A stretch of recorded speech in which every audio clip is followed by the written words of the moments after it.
Hey, hi, hello. Welcome to Diana Emerson today. We will be listening to An Unexpected Killer, the murder of Wendy. It's very tight knit. Everybody knows everybody. It's very quaint. This isn't the sort of community where you expect a home invasion to occur.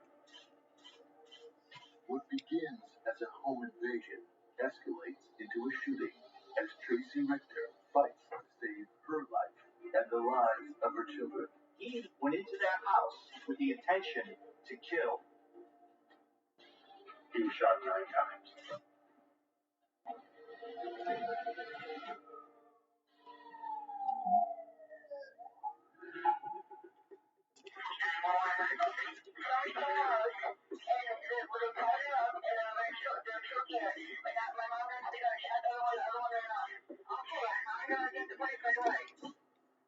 At approximately 6:50 p.m. on December 13, 2001, dispatchers get a 911 call from Tracy Richter's 11-year-old son, Bert, describing an assault and a shooting that has just taken place at his home. It's an event that will make national news and shock the sleepy town of Early, Iowa.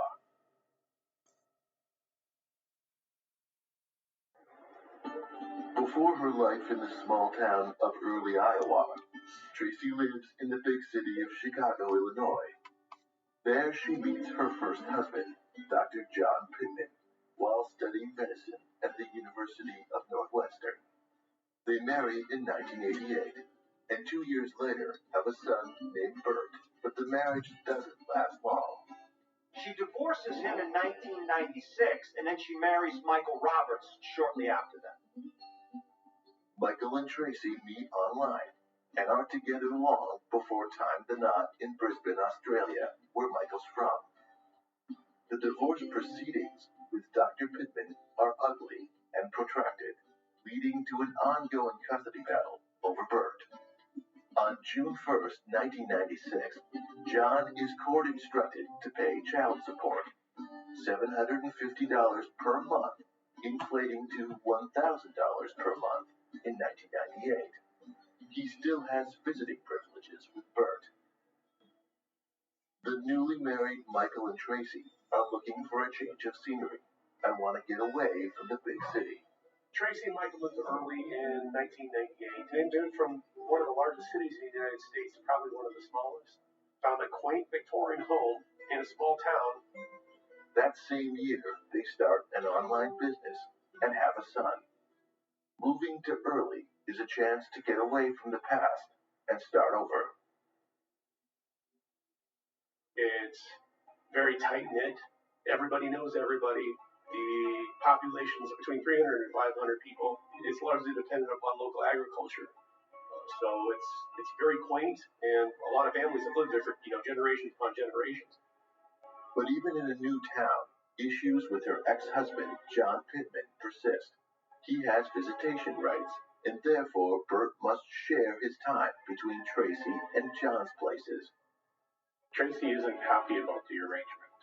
John is pushing to have full custody of Bert, and Tracy is afraid she may lose her son. In 2001, the custody case over Bert is looming. But life for Tracy and Michael in Early, Iowa is good. Michael is busy with his computer business, and Tracy has since had another child, a daughter. Then, on December 13th, 2001, less than 2 weeks before Christmas, Michael has to go out of town. Michael was on a business trip with his business partner. Tracy is home alone with the kids when the unthinkable happens.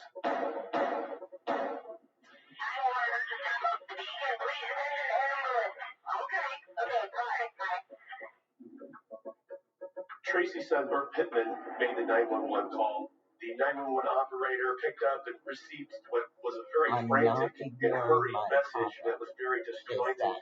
The 911 technology to identify the Roberts residence as being the source of the call. Before he's taken out. An officer is dispatched, though they have no idea what they're walking into. Within minutes, a deputy is on the scene. He's approaching and very cautious, concerned not just for, his own safety, but the safety of the neighbors, the safety of Tracy and her children inside the home. He placed himself behind a large tree adjacent to the Roberts home and then had dialogue with Tracy, who had stepped out of the side door and communicated that not one, but two men had fled, and she pointed the direction that they had gone.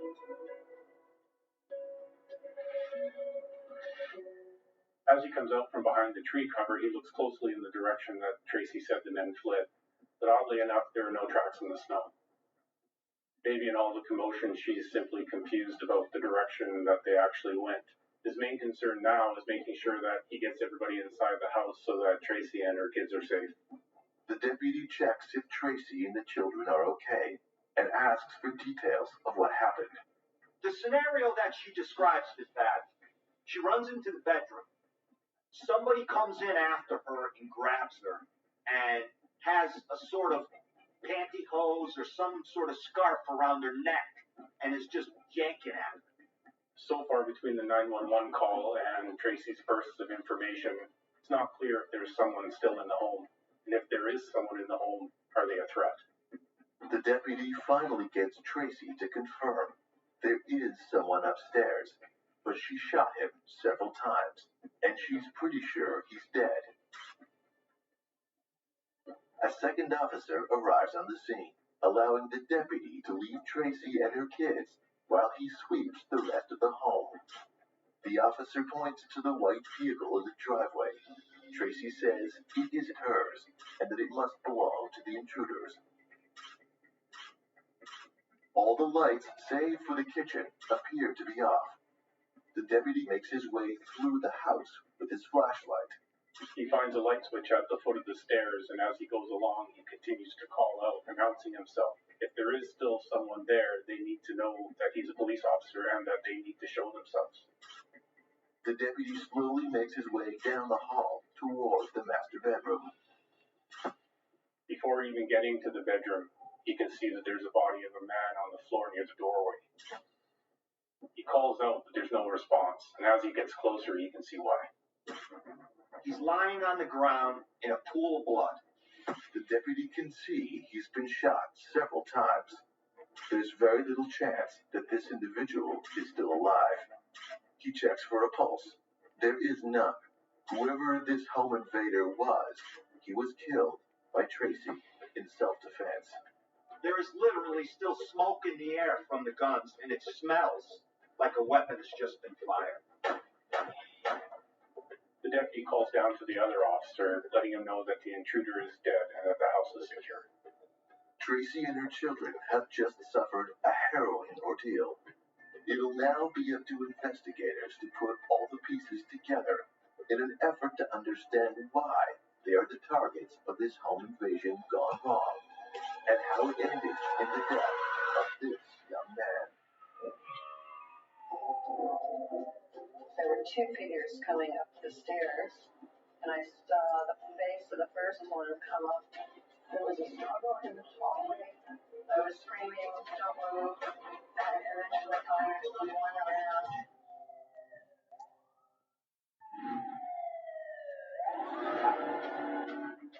Tracy Richter meets Dr. John Pittman while living in Chicago, and the two are quickly married. They have a son together named Bert, and after a few years, they divorce. Rather quickly, Tracy is remarried to an Australian man she meets online, Michael Roberts. Their honeymoon phase is short-lived, however, as the custody war with Dr. Pittman over Bert begins. Tracy, Bert, and Michael move to early Iowa. They have two more kids. Life is fairly simple and quiet until the evening of December 13, 2001, when intruders break into the home while Michael is away on business. Tracy manages to fight back, and in the struggle, one of the intruders is shot dead. With the area secure, the EMT can now enter the home. He pronounces the young man dead at 7:22 p.m. The deputy then calls for the DCI lab team and special agents to come to the scene. There are multiple gunshots and blood spatter everywhere. There's lots here that needs thorough analysis. Detectives try to get a statement from Tracy, but she's preoccupied, demanding to know the identity of the man upstairs that she shot.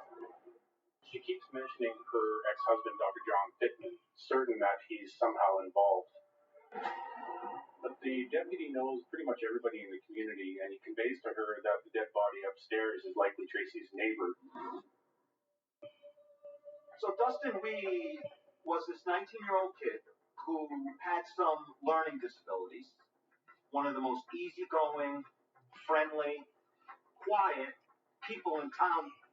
And when he met Tracy Richter and Michael Roberts, Michael kind of took Dustin under his wing and mentored. Dustin craved, approval and attention. He didn't have many friends. He had very, very few friends. And so the Roberts at least presented as friends to Dustin. And I know that Dustin believed that everybody in that family, even Tracy, was a friend. The revelation that she's just shot and killed her neighbor, a friend of the family's, comes as a shock to Tracy. She can't fathom why he'd want to hurt her or her children after everything Michael has done to accept him into their home. Tracy said she didn't know who it was. She didn't know who she shot and killed, but it was Bert at that time when Tracy said she didn't know. Bert said something to the effect of, well, it was Dustin, Mom. Don't you know it was Dustin that we had seen? And so that's when she hyperventilated, and then they whisked her away to the ambulance. While Tracy and her kids are taken to hospital, the deputy medical examiner arrives on the scene. The detectives can immediately see that it is a very grisly scene. The victim is located on the ground with blood pooling around his body and multiple visible shots to his head and upper body. Additionally, there are large amounts of blood spattered throughout the room. He notices something in the pocket of the jeans and he removes a wallet. Inside the wallet is identification that confirms the deputy's suspicion that this young man is in fact the mild-mannered neighbor Dustin. While Tracy awaits medical attention, detectives ask for her account of events. But Tracy isn't willing to talk to detectives just yet, and the lieutenant obliges, leaving her to the care of medical professionals for the time being. Tracy had never given a statement to law enforcement until after she had spoken with the local paper. She didn't speak with the detectives, the State Detective Bureau. She contacted the local newspaper and asked them to come interview her, and she gave them a full-blown interview. Tracy recounts for the reporter the deadly home invasion that she's just survived. She explains that her husband Michael is away on business. She's running a bath for her daughter when she hears a noise from downstairs. She's upstairs. She hears people come in, and she looks down the stairs and she sees somebody. There were two figures coming up the stairs, and I saw the face of the first one come up, and it wasn't Michael. I ran away and was going into the boys' room when I was grabbed from behind. There was a struggle in the hallway that started out in front of Bert's room. There was something around my neck. I was twisting and jerking and kicking and trying to get free, and I couldn't get free.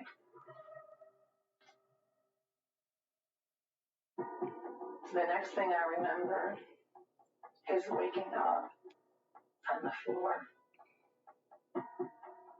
in the guest room bedroom. I heard my oldest boy yelling, and I thought I was having a bad dream. I got up, and I immediately ran towards the commotion that was occurring outside Bert's room. Halfway there, I realized, what was I going to do? There were what appeared to be two figures down there. Tracy knows she needs to fight. She beelines it to her bedroom where she and Michael keep a gun safe.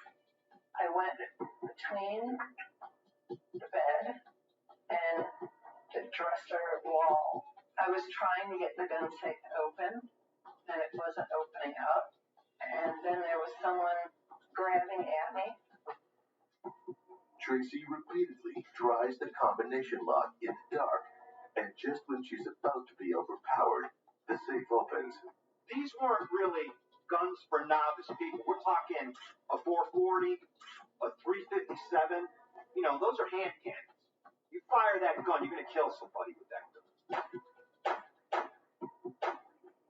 And I fired until the figure that was there wasn't standing there anymore. I heard my kids screaming. I reached into the gun safe, grabbed a second weapon, and then I ran down the hall to the kids' room and opened their door, and Bert almost took my head off with a baseball bat. At that point, I asked if they were okay. They said they were fine. Then she hears moaning coming from the bedroom. She goes back to check on the intruder. She tells reporters that at this time she hadn't identified the person as her neighbor. Tracy sees the man moving. I was screaming, "Don't move, don't get up." They kept trying to get up. I eventually fired, I believe, one round. After he fails to comply, she fires until he stops moving. Tracy finishes her harrowing account of what happens by speculating that her ex-husband, Dr. John Pittman, is involved. At this point, there's no evidence to corroborate this theory, other than a hunch, but that may soon change. While investigators search for the unidentified man who got away, they also have the unenviable task of informing Dustin's parents that their son was shot and killed. They confirm that he leaves around 5:30 p.m. and that the white car at the Roberts house is his. Investigators look to obtain a warrant to search the car. They're hopeful there may be some piece of evidence that can illuminate Dustin's motive in this home invasion gone wrong.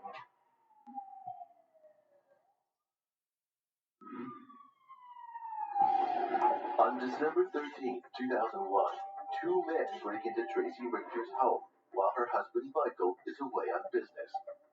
Tracy is attacked, but manages to get to the gun safe. She kills one of the intruders in self-defense, her neighbor, Dustin Weedy. Officers meticulously photograph the home and collect evidence, including the two guns Tracy uses to kill Dustin. A search of the house reveals no forced entry, and nothing appears to be stolen. There are no signs of ransacking in any of the rooms in the house. The only room that appears to be disturbed is the master bedroom, where the shooting takes place. The detectives realize that blood spatter is going to be important to this case and that they need to document how the blood was deposited. Looking at how the blood is deposited can help tell the story of what happened and give the detectives some insight into what took place and how it took place. Right now, one of the biggest questions still looming is what motivated the attack. But Tracy is convinced she already knows who is behind this. Her ex-husband, John Pittman. Officers obtain a warrant and search Dustin's car. Dustin Weedy's car is parked in the driveway of the Roberts home. And in full view, lying on the seat, is a journal, a notebook. Investigators bag it for evidence to be looked at later. There's not much else of interest in the car except an old computer, but it's unlikely that this is what Dustin came here to steal. The lieutenant is looking through Dustin's notebook when something catches his eye. He sees the name John Pittman written several times. In the notebook is this kind of narrative in Dustin Weedy's handwriting, confirmed, about how John Pittman, Tracy's first husband, arranged this whole home invasion and the murder of Tracy and her son Bert. So two things now we have to look at. One is, how did Dustin Weedy know John Pittman? John Pittman lives in Chicago. He's never even been to Early, Iowa. Investigators immediately request handwriting samples from Dustin's parents, careful not to bring up any mention of the notebook that was found in his vehicle. An expert is able to examine the handwriting and determines that it is a match. There is no doubt that is Dustin Weedy's handwriting. He wrote that narrative. If he wrote that narrative, then you have to believe that he went into that house with the intention to kill Tracy Richter Roberts and her son. While investigators are following up on the possible lead found in Dustin's notebook, his body is taken to Sioux City, where an autopsy is performed. X-rays are taken at the autopsy, followed by a full body exam. The pathologist is able to determine that the victim, Dustin, has 9 entry gunshot wounds, as well as 8 exit wounds. 1 projectile is recovered from the body, and an additional grazed wound is found on Dustin's back. The doctor notes that 6 of the 9 entry wounds are in Dustin's back, which is interesting due to the fact that the suspect, Tracy Richter, is claiming that she killed Dustin in self-defense. There's literally a bullet wound in the back of his ear, like he's been executed. Every piece of evidence is carefully cataloged. For investigators, the autopsy tells a story that doesn't line up with the one that Tracy's been telling. This may not be an open and shut case of self-defense. After all, the lieutenant follows up on the possible lead from the notebook and gets in touch with Tracy's ex-husband, Dr. John Pittman. He's careful not to mention the notebook. Only he and a few other investigators know about it. It was decided at that time that they would keep that hush, that they would not disclose it in any way and disseminate either, its contents or its existence to anybody. And figuring that the first person to talk about it, first person to have knowledge of its content, would have some questions to answer. Dr. Pittman is eager to help the investigation. He answers all the questions and provides his alibi for December 13th. Tells detectives he's never spoken to or had any contact with Dustin Wade. He does tell them that he's in an ongoing custody battle with Bert. Dr. Pittman informs his lieutenant that in 1991, Tracy was charged for using a firearm in Colorado when she fired a round into the ceiling of their home. He informs him that Tracy has a history of criminal activity. Not only that, on more than one occasion, she has made accusations that he has sexually abused their son Bert. All of those accusations have been unsubstantiated. Dr. Pittman essentially paints a picture of Tracy as a woman who would basically do anything, including leveraging her own son to get what she wants. She wanted custody of Bert, and she knew that with her background and that John Pittman had remarried and he was living a really solid, healthy lifestyle. A good guy. She knew she was going to lose custody to him and his new wife. Investigators look into Dr. Pittman's alibi, as well as his allegations about Tracy's history, and they find that it all checks out. They've eliminated him as a suspect, but in doing so, they've just raised more questions. Why would his name be in Dustin's notebook? Why would Dustin attack Tracy? Who's the second attacker? Is Tracy's account accurate, or is there something she's not telling police? The narrative isn't adding up, and as far as public perception is concerned, the residents of Early aren't sure what to believe. Tracy's story has hit the local papers, and rumors and gossip about what has really happened spread quickly. I think there were a number of different reactions from people within the community. Some, taking, the Weedy side. Some believing that, she was a genuine victim. And I saw that the community was fairly split. In an effort to control the narrative, Tracy and Michael appeared on the Montel Williams show, where Tracy is touted as, quote, hero mom. The show is broadcast nationally. So in the beginning days after this home invasion, Tracy is viewed as some sort of hero, that she protected her family, that she's a gun owner, she knew how to use a weapon, and, we're not going to take it here in Early, Iowa. You come into our home, we're going to protect ourselves. Almost 1 year later, on November 28, 2002, Dustin's dad, Brett, commits suicide at his son's grave. In the years that follow, Dustin's mom, Mona, files a case for wrongful death against Tracy, claiming that she lures Dustin in. The civil suit was ultimately dismissed. Tracy was judgment-proof. The attorney for Dustin's estate, met with Mona, and the two of them, decided that they had gotten from the civil suit what they wanted. It wasn't money. They wanted answers and information, and it was to get this information and then give it to law enforcement. In 2002, Tracy and her family leave the town of Early, but things with Michael have already started to sour. Michael and Tracy divorced a few years after the shooting. The divorce proceedings drug on for years and, were very contentious, very litigious. She begins another custody battle with Michael, in addition to the one she's still fighting with Dr. Pittman. While public perception may be on Tracy's side on the national stage, at home that's not the case. Tracy's claim of self-defense is looked upon with skepticism. Nonetheless, years go by, and it appears that nothing more will come of the case. But not everyone has forgotten.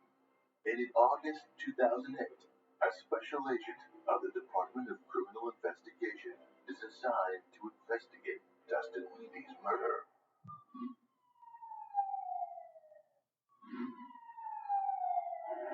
In December 2001, Tracy Richter claims she is attacked in her home by her neighbor, Dustin Levy, and a second assailant. In self-defense, she shoots and kills Dustin. She's touted as a hero mom by the press for defending her children. But the townfolk of Early, Iowa aren't convinced by her story of self-defense. And neither is the special agent, who in 2008 is assigned to further investigate the shooting death of Dustin. One of the aha moments in this case that tells the agent you're on the right track comes when he discovers that Tracy had knowledge of the fake notebook from Dustin's car. When the two began the divorce proceedings, Tracy began positioning Michael as maybe the second intruder, or at least somebody that had put Dustin up to this. So she completely backed off from Dr. Pittman and had moved on to putting Michael at the forefront of being culpable for Dustin's death. Was very proactive in manufacturing a case against Michael and taking that information and giving it to law enforcement. And it wasn't long after he began divorcing that Tracy walked in to the sheriff's office and said, "You need to know this. I don't know if it's relevant or not, but before we divorced, Michael used to talk to Steve, and at one point he talked to Steve about writing a journal with Dustin, and it was just preposterous." The law enforcement personnel at the time, they were new because some time had passed and there was a new sheriff and new investigators. Tracy's comment about the notebook falls through the cracks years earlier because of personnel changes in the investigation. But in going through the records, the agent realizes that there's no way Tracy should know about it unless she had some involvement in manufacturing it. The idea was the first person to talk about this notebook is going to be the best chance and the best opportunity that they have to solve this case. So they never let that information out. The detectives realized that if they are going to go after Tracy for the killing of Dustin, the ballistic information is going to be crucial to the case. It's one of the reasons why the first prosecutor in this case kind of let the case fall to the side, because he's like, how do I try this case? Where's the evidence? The woman is looked at as a hero. And for 10 years, Tracy gets away with it. On December 19, 2008, the detectives contact Englert Forensic Consulting in reference to conducting a bloodstain pattern analysis and a crime scene reconstruction on the case. By early January 2009, Englert has received documents from the case and has conducted interviews. He and his team head to Des Moines, Iowa in January 15, 2009 to visit the crime scene and to review evidence at the Public Safety Laboratory. The agent obtains a warrant for Tracy's former residence so that forensic consultants can analyze and reconstruct the events of December 13, 2001. Ron Engler and his team are joined by the deputy, who was the first responding officer, along with the special agent.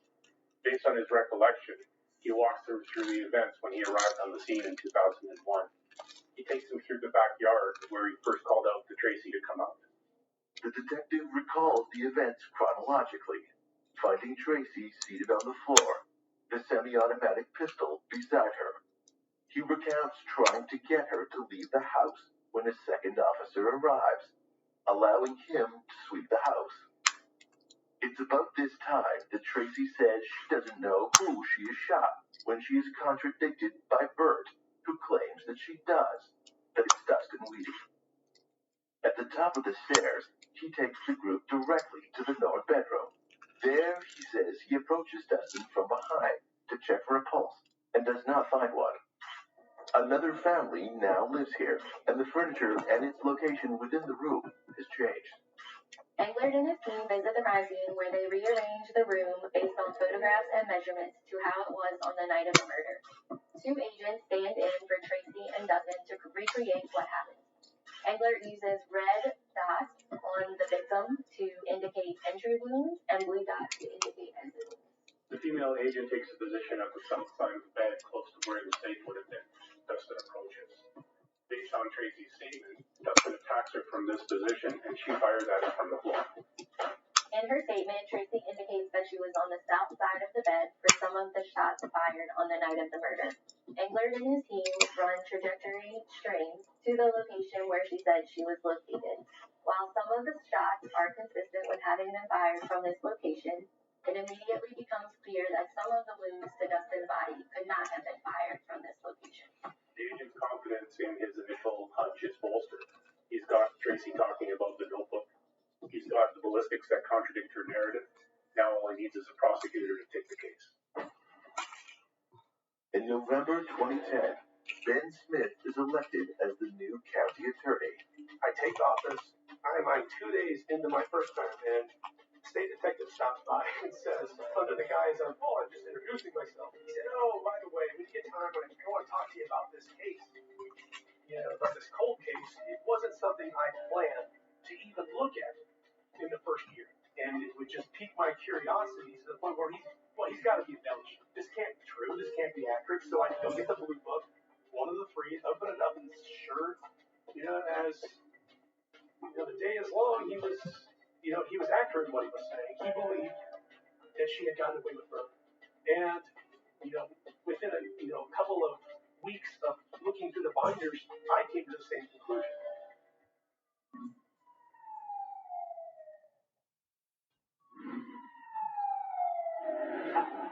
On December 13th, 2001, Tracy Richter shoots her neighbor, Dustin Weedy, 9 times, killing him. Tracy claims she is attacked, and it's in self-defense. But almost a decade later, investigators re-examine the case. They hire the Engler forensic consultant. The ballistics and data they collect contradicts Tracy's version of events. With new county attorney Ben Smith in office, the agent pushes him to try the case and bring Tracy in on a first-degree murder charge. Ben Smith is in his first year on the job, and already he's taking on a high-profile murder case. I'm green. I don't know what I'm doing. I've never prosecuted, a speeding ticket at the time, let alone, murder. Their first steps were to talk to Tracy, and she didn't want to talk, but she did start sending emails to Trent Felita, and she started talking about the case. So he just continued to bait her. He just continued to send her questions, and she dug herself a hole. She started contradicting what she had said earlier. So they have that. Then they get the information about the woman who says, Tracy told me the contents of the journal before they were released. That's a huge witness. On March 30th, 2011, the special agent and DA Ben Smith interview a former friend of Tracy's who still lives in Hurley. She corroborates the agent's suspicion that Tracy knew about the notebook. She tells him that after the incident, Tracy told her that police found a notebook in Dustin's car. She said Dr. Pittman was the one who brought all of this into play. All of the stuff in the notebook suggested that Dr. Pittman was behind it. The agent knows investigators keep the notebook a secret. Therefore, the only way Tracy could know about it is if she planted it there. The former friend agrees to testify to all of this at trial. The first thing that comes to mind is, well, Dustin Weedy definitely wrote that note. He definitely wrote that John Pittman had hired him to go in there and kill Tracy and kill the kid and all of this. So now we have to ask the question, okay, if Tracy's guilty, how did Dustin Weedy write that note? They find out that Dustin Weedy had been going over there during the day. So Tracy kind of worked on him for months leading up to this, quote, home invasion. There's every indication that, of course, she used sex to lure this kid into playing a game. Let's play a game. Let's sit down and let's write a story. Remember now, Dustin Weedy, he has some learning disabilities, so she took advantage of that. On July 26, 2011, Tracy is arrested in Omaha on a warrant from Sac County, Iowa, of first-degree murder. She is transported to Sac County, and her trial begins 3 months later in October. Prosecutors walk the jury through their findings in the case, breaking down Tracy's claim of self-defense and painting a picture of what really happened to Dustin Weedy. They discussed the big notebook, which Tracy should not have known about unless she had some part in fabricating. They point to it as motive. Tracy wanted full custody of Bert, so she either tricked or coerced Dustin into writing it in order to vilify Dr. Pittman. They also addressed the alleged strangulation marks on her neck. Doctor who did the autopsy of Dustin, he would also go on to testify that the ligature marks around Tracy's neck were fabricated, that they were rug burns, that they could not have caused her to lose consciousness, as she claimed. But the real nail in the coffin is the forensic consultant, Rod Engler. Rod Engler then, took his findings and, oriented the jury as if they were sitting in Tracy's bedroom, step by step, shot by shot. He would take me and move me in the direction that Dustin, according to the science and the forensics, Dustin's path and the sequence of events and the shootings of where he was at. There's some for the back of the hit that just doesn't fit this at all because I know that the hit's on the floor, as I will show you. So we've got 4, and we know that he's been hit 9 times. So we also have 4 defects on the floor. Mr. Engler, you said Dustin suffered 9 gunshot wounds. Can you account for the other 5 gunshot wounds? As he is down and going down to the floor, there's a shot, number 4, in the right neck. And in my opinion, based upon the gouges in the floor, when the shot goes through the neck and comes out and creates one of the gouges. He is shot 1, according to the medical examiner here. This will go out the left ear. Number 2 and number 3 are in the back of his neck. And we have blood patterns that support this. There's a blood pattern in the cone shape coming this direction. There's another blood pattern, very elongated, coming this direction towards the dresser. And a third coming to the north is the door. Wet blood pattern. But then there's a fourth. And the fourth is like jello that's been coagulated blood. Just went all over the room. When you're looking at it, each wall, was there a fracture that was significant to you, Mr. Engler? Yes, sir, because some of the blood is coagulated, which is different mass. It does not do the geometric pattern that you see here. It's hit the floor, some has hit the face of the dresser, on top of the dresser, and all the way up to the ceiling on the east wall. That takes a lot of energy, but it's shooting into something that has heaviness to it, mass to it. It's coagulated blood, the fiber juices out of it. It takes about 10 to 15 minutes for that to occur. There's very, very powerful evidence. It's easy to say, she fired a bunch of shots, some connected. But to actually see where she was at, or at least according to her, and where the science said she was, it left a lot for the defense to try to fix. So the jury took 4 hours and 20 minutes and came back and said they had a verdict. So if you include a lunch in there, that's 3 hours. In a murder trial that went on for weeks. The jury found Tracy guilty of first-degree murder. She is sentenced to life in prison. I think the community reaction to the verdict, I think, was just as mixed as, it was days after the shooting. I think some people still believe that Dustin was the aggressor. Not too many though, not as many as there were at the outset. Tracy's family, steadfast in their belief that she's innocent, but Mona's, her tears in the months that preceded the trial, and her heartache was, just it stuck with me, and I felt more relief for them because for years their son was the aggressor. Their son was the perpetrator of this heinous offense, and we find the defendant guilty. And by the jury returning those words, it completely, exonerated Dustin's character and gave the Weedy family at least an avenue, or put them one step closer to getting whatever closure it is for murder.